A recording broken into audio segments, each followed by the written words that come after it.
Қазіргі таңда мемлекетіміздің табиғи байлығын қорғау, оларды келешек ұрпаққа жеткізу мақсатында мемлекеттік тұрғыда бірқатар жұмыстар жүргізілуде.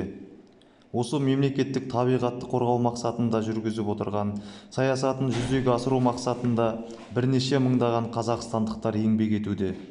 Осылардың бірі Қызылсай мемлекеттік өңірлік табиғи паркінде Адамтас табиғи қаумалы басшысы Айтжанов Дәурен Айтжанұлы.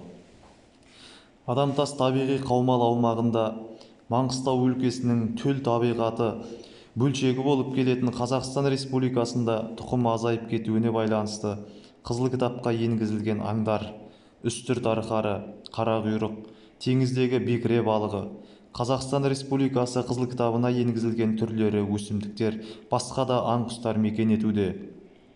Айтжанов Дәурен Айтжанұлы мемлекет және қоғам байлығын қорғау барысында 2020 жылы 30 бас бекіре балығын аулаған қаскөйлерді, 2022 жылдың 10 сәуір күні 2 бас бекіре, 50 кг судак балықтарын заңсыз аулаған қаскөйлерді анықтап, тиісті органдарға тапсырған.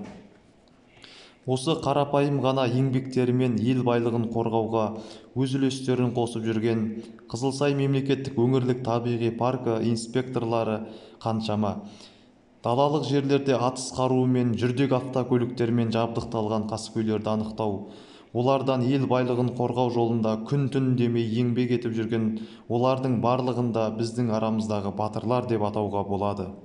Біз осы азаматтардың арасынан бір ғана Айтжанов Дәуренді атап отырмыз.